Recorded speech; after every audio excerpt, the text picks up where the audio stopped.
for your mind.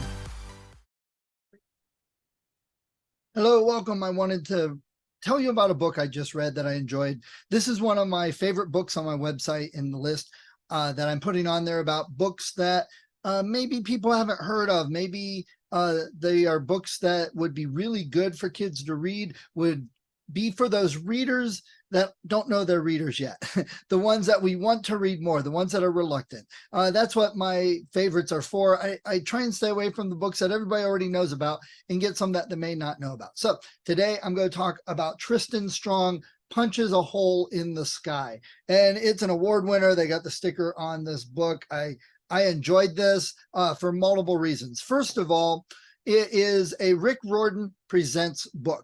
Rick Riordan is doing a wonderful thing with his fame and his illustrious career on his own, and he's helping introduce the world to some great writers and get some great writers out there that may not have gotten the chance or may have been overlooked, and this is one of them. There's a series of books. I've read a couple of them. I really like this one. Partly I like this one because it had some of my favorite characters from when I was a kid, Brear Rabbit and Brear Fox and Tar Baby, they call Gummy Baby. I had a book my aunt gave me that was the Uncle Remus stories, and I love that. It was illustrated, great, nice, big hardback. I love that book when I was a kid. When my kids were young, I read it to them. I tried to do the voices and make it fun and interesting for them. And I know there's been some pushback on that book because it was brought through by the slaves.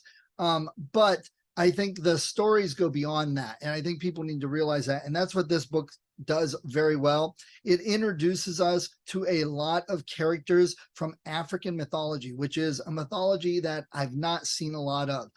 Yes, of course, we got Greek and Roman. Of course, we've got Norse. You know, everybody wants Norse nowadays, especially with Thor, right? But African mythology, yeah, not so much. But it's a wonderful, rich country with some great mythology, great stories to bring to the world and tell. And this book does it in a really great way. In some ways, it reminded me of Neil Gaiman's American Gods, because in that book, it's basically a guy discovering that the gods are real and the gods have problems. And that's partly what's in this book also. It's done in a very great way for kids. If you have a kid that is a reluctant reader, or as I've heard a lot of, and I'm just passing this on, people say they enjoy it when they see someone in the story that's them. Well, you know, obviously this kid does not look like me. That's fine. It was a great story. But if that could help some kids that have some lower self-esteem because of their skin color, even better, right? And this book is just one of a trilogy. I appreciate Mr. Riordan getting this book out there, getting these gods out into the world and giving the author a chance. I know if I say the author's name, I'm going to really mess it up. Kwame Mabalia. So if I came close, I hope so. I apologize if I didn't. But it was a great book. I'm going to look for the other two to get those and read. And the whole Rick Riordan Presents series is good for the kids to have and read if you're looking for something new and different. We have, like I said, we've got gods from many other countries multiple times. Here's another country that we haven't heard a lot of. So it'd be well worth adding to your collection, adding to your personal library, or just going to the library and checking it out.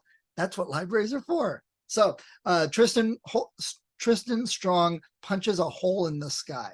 Again, not real sold on the title, but it's a great book. Go check it out.